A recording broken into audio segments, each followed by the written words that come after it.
Max TV భక్తి ప్రేక్షకులకు నమస్కారం. ఈరోజు స్టూడియోలో మనతో ఉన్నారు ప్రముఖ ఆధ్యాత్మికవేత్త, జ్యోతిష్య పండితులు, దేవీ ఉపాసకులు సుభాష్ శర్మ గారు. వారిని అడిగి మరిన్ని విషయాలు తెలుసుకుందాం. నమస్కారం గురుగారు. శ్రీమాత్రి నమః. గురుగారు, చాలా మందికి అపోహ ఉంటుంది, మనం ఎన్ని తప్పులైనా చేయొచ్చు, పూజలు చేసుకుంటే అవి ఆ పాపాలు తొలగిపోతాయి అని చాలా మంది గుళ్ళకి వెళ్తూ ఉంటారు. దాని తర్వాత పూజలు, హోమాలు, యజ్ఞాలు ఇలా చేస్తూ ఉంటుంటారు. మళ్ళీ కొంతమంది మంచి వాళ్ళు కూడా అనుకుంటారు, పూజలు చేసే వాళ్ళకే మాకు కష్టాలు వస్తున్నాయి, మేము ఇంత మంచిగా దేవుణ్ణి ఆరాధిస్తున్నాం కదా అని. దీనికి ఏంటంటారు గురువు గారు? చాలా మంచి ప్రశ్న అడిగారమ్మా, తప్పకుండా తెలియజేస్తాను. ముందుగా ప్రేక్షకులందరికీ శ్రీమాత్రే నమః, శ్రీ గురుభ్యో నమః. జ్ఞానినాంనపి చేతాంసి దేవి భగవతీ హిత బలాయ కృష్ణమోహాయ మహామాయా ప్రయశ్చతి. దీనికి పరిష్కారం ఏంటి అంటే గనక రుణానుబంధ రూపేణ పశుపత్నాది సుతాలయ. రుణము లేకుండా, కారణం లేకుండా ఎవరికెవరు తారసపడరు. రుణము లేకుండా, కారణం లేకుండా ఎవరు తప్పులు కూడా చేయరు. పూర్వజన్మలో చేసినటువంటి కర్మ ఫలితము ఈ జన్మలో అనుభవిస్తాము. ఈ జన్మలో చేసినటువంటి కర్మ ఫలితము వచ్చే జన్మలో అనుభవిస్తాము అని చెప్పేసి మనకు శ్రీకృష్ణుడు ఎప్పుడో భారతంలో చెప్పేశాడు. అంటే ఇది నమ్మినా నమ్మకపోయినా ఇది వాస్తవం. ఎందుకంటే భగవంతుడే చెప్పినటువంటి జ్ఞాన సందేశం ఇది. ఈ జ్ఞాన సందేశంలో ఇప్పుడు మీరు అన్నారు, ఈరోజు తప్పు చేసి రేపు పూజలు యజ్ఞయాగాదులు చేస్తాను అని. నువ్వు ఈరోజు తప్పు చేసి రేపు యజ్ఞయాగాదులు చేసి తప్పించుకుంటాను అని అంటే నువ్వు ఎవరి నుంచి తప్పించుకుంటావు? కేవలం మనుషుల నుంచి మాత్రమే తప్పించుకుంటావు, కానీ దైవం నుంచి ఎప్పుడూ కూడా తప్పించుకోలేము. మనం చేసే చిన్న చిన్న తప్పులను కూడా పరిగణలోకి తీసుకొని మనకంటూ శిక్షలు విధించేటటువంటి వాడు పైన ఒకడు చూస్తున్నాడు అని అర్థం చేసుకోవాలి. ఎప్పుడైనా కానీ గుర్తుపెట్టుకొని, నేను ఈరోజు పాపం చేసి ఇన్ని డబ్బులు సంపాదించాను కదా, నేను 10 కోట్లు సంపాదించి 1 కోటి రూపాయలు నేను తిరుపతి హుండీలో వేసేస్తాను, నా పాపాలన్నీ పోతాయి అని చాలామంది అపోహ పడతారు. ఇది అపోహ మాత్రమే. ఇది మనిషికి ఉన్నటువంటి ఒక మాయా భ్రమణము తప్ప ఇది వాస్తవం కాదు. ఇది మనకు మనం అనుకోవడానికి, ఇది మనం సాటిస్ఫాక్షన్ చేసుకోవడానికి అనుకుంటాము తప్ప నిజానికి కర్మకారకుడైనటువంటి వాడు, వృద్ధికారకుడైనటువంటి వాడు ఎప్పుడూ కూడా దీని యొక్క నష్టము, కష్టము, బాధ, దుఃఖం అనుభవిస్తారు.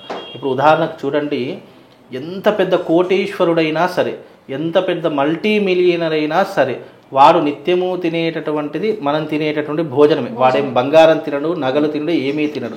వాడు తినేది అదే అయినప్పటికీ కూడా వాడు సంపాదించే విపరీతంగా ఉంటుంది.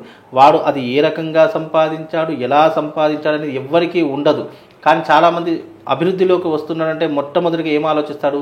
ఎంతమంది ముంచి ఇలా ఇల్లు కట్టాడో, ఎంతమందిని ముంచి సంపాదించాడో, ఎవరెవరిని ఇబ్బంది పెట్టి ఇంత సంపాదించాడో అని అనుకుంటాం. అంటే మనిషి యొక్క నైజం అది. అంటే కీడించి మేలిస్తాడు తర్వాత. అంటే ముందు చెడుగా అనుకుంటాడు, ఆ తర్వాత ఎలాగైనా సరే వీళ్ళ లెక్క కావాలని చెప్పేసి మళ్ళీ అనుకుంటాడు. అంటే దీనికి కారణం ఏంటి? మనిషి సైకలాజికల్గా ఎప్పుడూ కూడా మంచి భావనతో ఎవరు ఆలోచించరు. ఏదైనా చెడు తర్వాతనే మంచి ఆలోచిస్తూ ఉంటారు. అలాగే జీవన విధానంలో నేను తప్పు చేసి భగవంతునికి నేను ఎంతో కొంత ఇచ్చేస్తాను, లేదా నేను యజ్ఞం చేస్తాను, యాగం చేస్తాను, నా తప్పులన్నీ మాయమైపోతాయి, నా తప్పులన్నీ దేవుడు క్షమిస్తాడు అని అనుకుంటాం. కానీ అది ఎప్పటికీ జరగదు. అలా జరగదు కూడా. అలా జరిగితే జీవితాంతం ఇక త్రేతాయుగం నుండి కృతయుగం నుండి అందరు తప్పులు చేసుకుంటూ యజ్ఞయాగాదులు చేసుకునేటటువంటి వాళ్ళు. కానీ అది అవాస్తవం, అదొక అపోహ. ఎప్పుడూ కూడా చేసిన తప్పుకి తప్పకుండా శిక్షను అనుభవించే పరిస్థితులే మన జీవితంలో ఏర్పడతాయి. కాకపోతే అవి వెనక ముందు అంతే తేడా. ఇవాళ కాకపోతే రేపైనా శిక్ష అనుభవించకుండా తప్పదు. ఇప్పుడు ఉదాహరణకు నేను పుట్టినప్పటి నుంచి ఇప్పటి వరకు నేను ఇంకా 100 ఏళ్ళు బ్రతకాలి, ఇంకా ఒక 1000 ఏళ్ళు బ్రతకాలి, లేదా కనీసం ఒక 150 సంవత్సరాల బ్రతకాలి అని అనుకుంటాను. కానీ బ్రతకగలుగుతామా? బ్రతకలేము. ఇది ఎంత వాస్తవమో అంటే ప్రతి ఒక్క జీవరాశికి మరణం అనేటటువంటిది శాశ్వతం. అది దాని సృష్టిలో ఎవరు మార్చలేరు. కాకపోతే ముందు వెనక అని ఎలాగైతే మాట్లాడతామో తప్పు చేసినటువంటి వారు కూడా శిక్షను అనుభవిస్తారు. కాకపోతే ముందు వెనక అనేటటువంటిది అర్థం చేసుకోవాలి. అంతేగాని నేను ఈ రోజున తప్పు చేశాను కదా, ఈ యజ్ఞం చేస్తాను, ఈ పూజ చేస్తాను, ఇక నేను దీని గురించి తప్పించుకుంటాను అని అనుకోకూడదు. ఇక రెండో విషయానికి వస్తే, రోజు నేను పూజలు చేస్తున్నానండి, రోజు భగవంతుని ఆరాధిస్తున్నాను, అయినా నాకు కష్టాలు మాత్రం తప్పడం లేదు. నువ్వు ఈ రోజున కష్టపడుతున్నావు అని అంటే గనక దానికి ప్రధానమైనటువంటి కారణం గత జన్మలో చేసినటువంటి పాపకర్మ నీకు తొలగిపోతుంది. రాబోయే రోజులు నీకు మంచి రోజులు వస్తున్నాయి, అద్భుతమైనటువంటి రోజులు నువ్వు అనుభవించే యోగాన్ని నువ్వు పొందగలుగుతున్నావు అని అర్థం చేసుకోవాలి. చాలామంది మీరు అన్నట్టుగా నిజంగానే గురువుగారు నేను యజ్ఞాలు చేశాను, యాగాలు చేశాను, డబ్బు ఖర్చు పెట్టాను, లక్షలు డబ్బు ఖర్చు పెట్టాను, అయినా నాకు ఈ సమస్యలు, ఈ బాధలు, ఈ దుఃఖములు, ఈ ఏడుపులు, ఈ నరదృష్టి, ఈ చెడు దృష్టి అనేక రకాలుగా నేను సతమతమైపోతున్నాను గురు.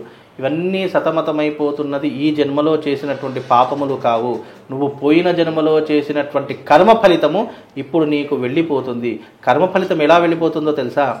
మనము ఏడ్చే దుఃఖము ద్వారా, మనం పడేటటువంటి బాధ ద్వారా, మనం పడేటటువంటి కష్టము ద్వారా, మనం అనుభవించేటటువంటి నరకము ద్వారా ఇవన్నీ పడుతున్నాము అంటే మన కర్మ ఫలితం వెళ్ళిపోతుంది అని జ్ఞానవంతులు అర్థం చేసుకుంటారు. కానీ కొంతమంది అజ్ఞానులకు ఏంటి అంటే ఇవన్నీ నాకెందుకు వస్తున్నాయి, దేవుడు ఉన్నాడో లేదో తెలియదు, నేను దేవుడి దగ్గరికి వెళ్ళడం అలా మానేసినటువంటి వాళ్ళు కూడా చాలామంది ఉన్నారు. మళ్ళీ తప్పును తెలుసుకొని మళ్ళీ దైవారాధన చేసినటువంటి వాళ్ళు కూడా చాలామంది ఉన్నారు. కనుక తప్పు చేసినటువంటి వాడు ముందు వెనక శిక్షణ అనుభవిస్తాడు, అది తథ్యము, దాంట్లో మార్పు లేదు. కాకపోతే మనం చేసుకున్నటువంటి పూజలు కానివ్వండి, యజ్ఞయాగాదులు కానివ్వండి, పరిష్కార మార్గాలు కానివ్వండి, ఇవన్నీ ఏంటంటే మనం పుణ్యం రెట్టింపు చేసుకోవడానికి. పుణ్యం ఎలా రెట్టింపు చేసుకుంటామో పాపము అలా తరిగిపోతుంది అని ఆలోచించాలి తప్ప నేను తప్పు చేసి పుణ్యం చేస్తాను అంటే కనుక అది శిక్షను అనుభవించవలసింది. దానికి దేవుడు కూడా న్యాయం చెయ్యడు, దేవుడు కూడా దానిని సమర్థించడు. ఇది చాలామంది అర్థం చేసుకోవాలి. జ్ఞానం ఉన్నటువంటి వాడు కొన్ని రకాలుగా ఆలోచిస్తూ ఉంటాడు. అజ్ఞానవంతుడు ఏం చేస్తాడంటే మీలాగే, అంటే ఏంటి, ఈ పుణ్యం ఇప్పుడు పాపం చేశాను కదా వెంటనే పుణ్యం చేసుకోవాలి, ఆ పాపానికి ఈ పుణ్యం ఈక్వల్ అయిపోతుంది కాబట్టి నాకు ఏమీ కాదు అని చెప్పేసి తనంతట తాను సెల్ఫ్ రెస్పెక్ట్గా అనుకుంటాడు తప్ప పాపం చేసిన వాడికి తప్పకుండా ఏదో ఒక శిక్ష అనేటటువంటిది భగవంతుడు విధిస్తాడమ్మా, దాంట్లో ఏ మార్పు లేదు. కనుక దీని గురించి మనం ఎక్కువగా వాదన పెట్టుకుంటా కూడా మంచిది కాదు. ఎందుకంటే మీరు అన్నట్టు పాపము చేసి పుణ్యం సంపాదించుకోవడం అనేటటువంటి ఇంపాసిబుల్. నువ్వు పుణ్యాన్ని జనరేట్ చేసుకోవాలి, అదే నీ జీవితం. అంతేగాని నేను పాపం చేసి పూజ చేస్తాను, నేను ఇక్కడ దొంగతనం చేసి ఒక 10 రూపాయలు వేరే వాడికి ఇస్తాను, లేదా ఇక్కడ ఉన్నవాడికి ఇచ్చి నేను ఉన్నవాడైనా లేనివాడైనా పాపం పాపమే, ఉన్నవాడి దగ్గర తీసుకొని నేను లేని వాళ్ళకి ఇస్తున్నా కదా దీంట్లో ఏం తప్పు ఉందని వితండవాదం వద్దు. ఉన్నవాడు అంటే అది జన్మలో చేసుకున్న పుణ్యమో ఏదో ఒక కారణమో అతనికి భగవంతుడు ఇచ్చాడు, నువ్వు దాన్ని దోచుకొని నేను లేనివాడికి ఇస్తాను. లేనివాడు అని అంటే ఎవరు? ఈ యొక్క పూర్వజన్మలో చేసిన కర్మానుసారంగా అనేక పేదరికం అనుభవిస్తున్నటువంటి వారు, అనేక దారిద్ర్యాన్ని అనుభవిస్తున్నారు. వాడు మళ్ళీ ఆ దారిద్ర్యాన్ని అనుభవించి మళ్ళీ తర్వాత జన్మలో సుఖాన్నే కదా పొందేది. దానిని ఎప్పుడైనా కర్మానుసారంగా, దీంట్లో కర్మ సిద్ధాంతం అనేటటువంటి చాలా వస్తుంది ఈ క్వశ్చన్కి అర్థము. కర్మ సిద్ధాంతం అనేటువంటి మనిషి జీవితం మీద ఉపయోగపడుతుంది. కాబట్టి ఇదంతా కూడా కాలానికి, కర్మకు, భగవంతుడికి వదిలేసేటటువంటి ఇవన్నీ ప్రశ్నలు. ఎందుకంటే ఈ ప్రశ్నకు సమాధానం చెప్పాలంటే ఒక రోజు కూడా సరిపోదు. కానీ చేసిన తప్పుకి ఎవరైనా సరే శిక్ష అనుభవించవలసిందే. తప్పు చేసి నేను పూజ చేస్తాను, యజ్ఞం చేస్తాను, పుణ్యం చేస్తానంటే ఇది ఎప్పటికీ కూడా కాదు. ఇప్పుడు చేసిన పుణ్యము, ఇప్పుడు చేసిన యాగము నీకు మళ్ళీ తర్వాత వచ్చే జన్మలో, లేదా నువ్వు కష్టకాలంలో ఉన్నప్పుడు, దుఃఖంలో ఉన్నప్పుడు, బాధలో ఉన్నప్పుడు మనం చేసిన పుణ్య ఫలితం మనకు ఉపయోగపడుతుంది అని అర్థం చేసుకోవాలమ్మా. ధన్యవాదాలు గురువు. శ్రీమాన్.